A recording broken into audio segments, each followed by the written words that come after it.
करवा चौथ की हार्दिक शुभकामनाएं सभी को। श्री गणेशाय नमः। कार्तिक वदी चतुर्थी को करवा चौथ कहते हैं। इस करवा चौथ के व्रत में गणेश जी का पूजन भी होता है। सुहागिन महिलाएं अपने पति की लंबी उम्र के लिए ये व्रत करती हैं, अच्छे स्वास्थ्य के लिए यह व्रत करती हैं। एक समय की बात है कि एक गांव में एक ब्राह्मण था, उसके साथ पुत्र और एक वीरावती नाम की कन्या थी। वीरावती प्रथम बार करवा चौथ का व्रत कर रही थी। वह भूख से व्याकुल होकर पृथ्वी पर मूर्छित होकर गिर पड़ी।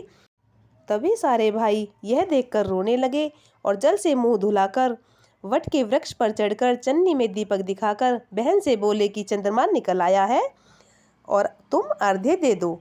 अग्नि रूप से चंद्रमा को समझकर बहन ने दुख छोड़कर चंद्रमा को अर्घ्य दे दिया और भोजन के लिए बैठ गई।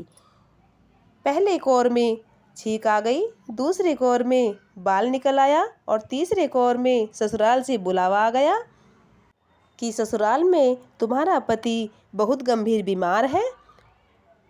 और वीरावती सब कुछ छोड़कर अपने ससुराल को चली गई।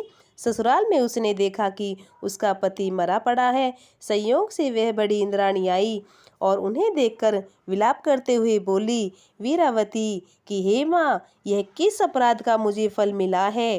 प्रार्थना करते हुए बोली कि मेरे पति को जिंदा कर दो। इंद्राणी ने कहा कि तुमने करवा चौथ का व्रत बिना चंद्रमा के अर्घ्य दे दिया है, यह सब उसी का फल तुम्हें मिला है। अब तुम 12 माह के चौथ के व्रत करना। करवा चौथ के व्रत श्रद्धा पूर्वक से, भक्ति भाव से, विधि विधान से इन व्रतों का पालन करना और इन व्रतों के करने से तुम्हारा पति पुनः जीवित हो जाएगा। इंद्राणी के ऐसे वचन सुनकर वीरावती ने ऐसे ही किया। करवा चौथ की कथा सुनी और विधि पूर्वक 12 माह के करवा चौथ के व्रत किए। तभी से यह व्रत रखा जाता है। हे करवा चौथ माता, जैसे तुमने वीरावती के पति की रक्षा की, वैसे ही हम सबके पतियों की रक्षा करना। बोलो करवा चौथ माता की जय। करवा चौथ का व्रत करने वाली महिलाएं करवा चौथ की व्रत की कथा जरूर सुने।